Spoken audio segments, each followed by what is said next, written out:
Side खबरों के लिए सब्सक्राइब करें फ्लेम मीडिया और उसके बाद बेल आइकन को प्रेस करें ताकि सबसे पहले आपको मिले एक्सक्लूसिव खबरें।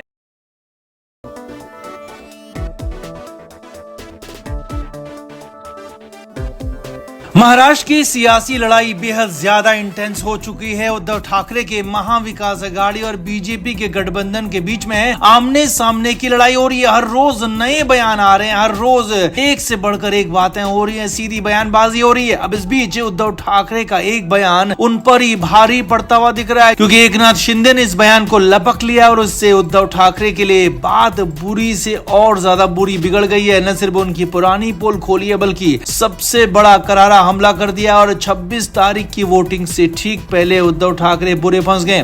तो आपको बताते हैं, दिखाते हैं सब कुछ। आप भी इस वीडियो को शेयर करें और कमेंट बॉक्स में अपनी राय जरूर दें। तो महाराष्ट्र के पूर्व मुख्यमंत्री उद्धव ठाकरे चुनाव मैदान में अपने प्रत्याशियों के लिए जान लगा रहे हैं। अकेले दम पर चुनाव को जिताने की कोशिश कर रहे हैं और अकेले ही सारे प्रत्याशियों के लिए प्रचार कर रहे हैं। अब इस बीच उद्धव ठाकरे ने कुछ ऐसा कह दिया जिसके बाद बवाल मच गया, और न सिर्फ बवाल बल्कि बड़ा राजनीतिक मुद्दा बन गया। खुद उद्धव ठाकरे के लिए जी का जंजाल बन गया, क्योंकि विरोधियों ने इसे लपक लिया। महाराष्ट्र के मुख्यमंत्री एकनाथ शिंदे ने इस मामले को सीधा पकड़ा और उल्टा उद्धव ठाकरे पर ही करारा हमला कर दिया, उनकी पोल खोल दी। महाराष्ट्र के पूर्व मुख्यमंत्री उद्धव ठाकरे ने बुल्ढाना में एक जनसभा की और यहाँ उद्धव ठाकरे बोलते बोलते भावनाओं में बह गए और उन्होंने एकनाथ शिंदे को नीच कह दिया। उद्धव ठाकरे ने महाराष्ट्र के सीएम और अपने ही पुराने साथी शिंदे को नीच कहा और ये भी कह दिया कि उन्होंने नीच हरकत की, पार्टी के साथ बगावत की, विरोधियों का साथ दिया। और साफ साफ उद्धव ठाकरे ने ये भी कहा कि सीएम शिंदे नीच हैं, निचले हैं, गिरे हुए हैं। अब उद्धव ठाकरे ने ये तो बोल दिया, मगर इसके बाद असली बवाल शुरू हो गया। महाराष्ट्र के मुख्यमंत्री एकनाथ शिंदे ने कहा कि ये मुझे नीच नहीं कहा गया, बल्कि मेरे जैसे गरीब किसान के बेटे को नीच कहा गया और ये हम सभी गरीबों का, किसानों का मजाक है, उन्हें नीच कहा गया है। शिंदे ने आके कहा कि ये उन्हें पच नहीं रहा है कि गरीब का बेटा, किसान का बेटा मुख्यमंत्री बन गया। एकनाथ शिंदे ने आगे कहा कि उद्धव ठाकरे हमेशा राजा बने रहना चाहते थे, वो गरीब किसानों को गरीब बनाकर ही रखना चाहते थे। एकनाथ शिंदे ने आगे कहा कि इनकी हमेशा ऐसी ही सोच रही है। उन्होंने कहा कि उद्धव ठाकरे गरीब इंसान को इंसान ही नहीं समझते, किसान के लिए इनके सामने कोई वैल्यू नहीं है, कोई गिनती नहीं है और अब जनता इसका जवाब देगी। एकनाथ शिंदे ने बड़ा दावा किया, बड़ा ऐलान किया, अपील की कि 26 अप्रैल की वोटिंग के दिन जनता इसका जवाब देगी, करारा जवाब देगी और अपने वोट से जनता उद्धव ठाकरे को उखाड़ फेंकेगी। और अब तक जो उनकी पार्टी बची हुई है वो भी, अब बची खुची पार्टी भी इस चुनाव में पूरी तरह से साफ हो जाएगी, खत्म हो जाएगी। अब यहीं पर एकनाथ शिंदे ने एक और बड़ा दावा किया, बड़ा खुलासा किया कि जब उद्धव ठाकरे महाराष्ट्र के मुख्यमंत्री थे तो तब बीजेपी नेता देवेंद्र फडणवीस समेत कई बड़े नेताओं को गिरफ्तार करना चाहते थे। जी हाँ, बीजेपी के बड़े नेताओं को जेल में डालना चाहते थे और शिंदे ने कहा कि हमने इसका विरोध किया था और हमने इस पर आपत्ति जताई थी, लेकिन उद्धव ठाकरे इसे लेकर पूरी तरह से तैयार थे। वो तो इसके बाद जून 2022 में उनकी सरकार ही गिर गई और ये संभव हुआ नहीं। तो कुल मिलाकर उद्धव ठाकरे का बयान ये भारी पड़ सकता है, उल्टा पड़ सकता है। हालात ये हो गए कि उद्धव ठाकरे के लिए ये बयान ना तो उगलते बन रहा है और ना ही निगलते बन रहा है, क्योंकि मुख्यमंत्री एकनाथ शिंदे ने इस पर न सिर्फ करारा हमला किया बल्कि पुरानी पोल पट्टी भी खोल कर रख दी। तो आपका इस पूरे मामले पर क्या कहना है, कमेंट बॉक्स में आप भी जरूर बताएं, वीडियो को शेयर भी करें।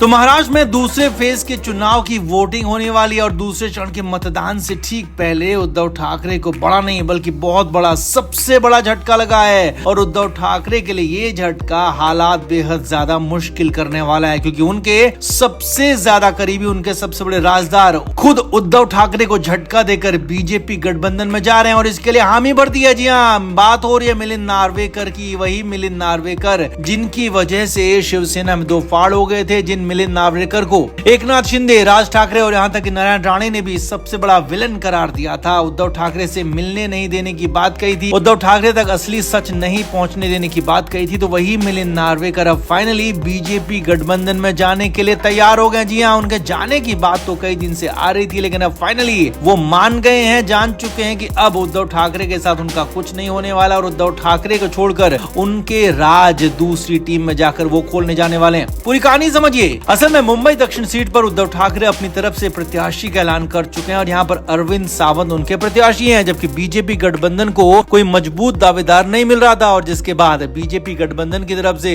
मिलिंद नार्वेकर को अप्रोच किया गया। इससे भी बड़ी बात खबर यह है कि मिलिंद नार्वेकर मान गए हैं। अंदर की खबर यही है कि मिलिंद नार्वेकर ने इस पर हामी भर दिया और दक्षिण मुंबई सीट से चुनाव लड़ने पर भी अपनी सहमति जता दी है। यानी कि फाइनली उद्धव ठाकरे के बेहद करीबी राजदार मिलिंद नार्वेकर उनका साथ छोड़ने वाले हैं। और इतना नहीं, मिलिंद नार्वेकर का जाना सिर्फ इतना नुकसान नहीं है कि एक सीट पर उद्धव ठाकरे को मुश्किल हो सकती है, बल्कि संकट इससे कहीं बड़ा है, कहीं ज्यादा है। मिलिंद नार्वेकर उद्धव ठाकरे का एक एक राज जानते हैं, एक एक बात जानते हैं और उद्धव ठाकरे जो भी बात कहते हैं करते हैं उसके बारे में मिलिंद नार्वेकर को पहले से ही पता होता है, क्योंकि नार्वेकर ही उद्धव ठाकरे के सलाहकार रहे हैं, नार्वेकर ही सबसे करीबी रहे हैं और यहाँ तक कि एकनाथ शिंदे गुट ने जो बगावत की थी उसकी वजह भी उद्धव ठाकरे से ज्यादा मिलिंद नार्वेकर को माना जाता है। अब हालांकि खबर है कि शुरुआत में शिंदे गुट नार्वेकर पर तैयार नहीं था, क्योंकि दक्षिण मुंबई सीट बीजेपी गठबंधन में शिंदे गुट को मिली है, लेकिन जब अमित शाह का दखल हुआ, जी हाँ, सूत्रों के मुताबिक अमित शाह ने दिल्ली से इस पर बड़ा फैसला लिया और कहा कि जीतने वाला कैंडिडेट लाया जाए, दक्षिण मुंबई सीट पर ऐसा कैंडिडेट हो जो कि चुनाव जीत सके और उसके बाद ही शिंदे गुट को भी मानना पड़ा। फाइनली मिलिंद नार्वेकर की बीजेपी गठबंधन में एंट्री होने जा रही है, उनको अप्रोच किया गया, उनको ऑफर दिया गया और फाइनली वो मान भी चुके हैं और लिहाजा मिलिंद नार्वेकर अब फाइनली बीजेपी गठबंधन के साथ जुड़ने जा रहे हैं। बहुत जल्द इसका खुलेआम ऐलान भी हो जाएगा।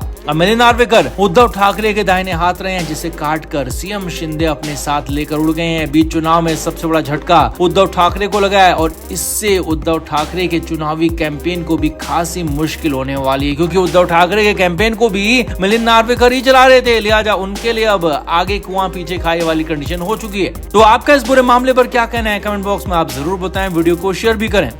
तो महाराष्ट्र की नागपुर और गढ़चिरौली चंद्रपुर समेत 5 सीटों पर वोटिंग हुई और 19 अप्रैल को पहले फेज में विदर्भ की सीटों पर वोट डाला गया। हालांकि सुबह से ही वोटिंग के लिए लंबी लाइन देखी गई, लेकिन शाम तक जो रुझान आए, शाम तक जो वोटिंग का ट्रेंड दिखा, उसने उद्धव ठाकरे और उनके गठबंधन की नींद उड़ा दी है। सबसे बड़ी बात यह रही कि वोटिंग प्रतिशत खासा कम हो गया। वोटिंग कम होने का सीधा असर उद्धव ठाकरे और उनके गठबंधन पर पड़ा है, क्योंकि वोटिंग ज्यादा होने का सीधा मतलब यही होता है कि उसे सत्ताधारी पार्टी के खिलाफ माना जाता है और वोटिंग कम होने का मतलब यही है कि नए प्रत्याशी को लेकर, नई सरकार चुनने को लेकर वोटर्स में खासा उत्साह ही नहीं है। पुराने प्रत्याशियों से, पुरानी पार्टी से, पुरानी सरकार से जनता नाखुश बिल्कुल भी नहीं है। या कहें कि पुराने प्रत्याशी यहाँ पर रिपीट हो सकते हैं। जी हाँ, ये बड़ी बात, बड़ा ट्रेंड निकल कर सामने आ रहा है और कम वोटिंग होने का ट्रेंड यही कहता है। हालांकि एक ट्रेंड ये भी दिखा है कि नागपुर में कम वोटिंग हुई, जबकि गढ़चिरौली जो कि ग्रामीण इलाका है, आदिवासी इलाका है, वहाँ सबसे ज्यादा वोटिंग हुई है। यानी कि शहरी इलाकों में वोट खासा कम पड़ा है। शहर के लोग घर से बाहर नहीं निकले गर्मी की वजह से, जबकि गांव में, आदिवासी इलाकों में लोग घर से जमकर बाहर निकले, वोटिंग हुई है दबाकर। अब इन ट्रेंड्स के बाद उद्धव ठाकरे बेहद ज्यादा टेंशन में आ गए। उनको अपने प्रत्याशियों की चिंता सताने लगी है। हालांकि पहले चरण में हुए चुनाव में कांग्रेस के कैंडिडेट शामिल थे, उद्धव ठाकरे की पार्टी के कैंडिडेट यहाँ नहीं थे, लेकिन यहाँ के ट्रेंड ने उद्धव ठाकरे की नींद उड़ा दी है कि कहीं बाकी जगहों पर भी ऐसा ही ट्रेंड रहा तो महाराष्ट्र में जिस बात की, जिस नतीजे की उम्मीद उद्धव ठाकरे लगाए बैठे हैं, तो वो तो बिल्कुल यहाँ होने वाला नहीं है। Flame media report.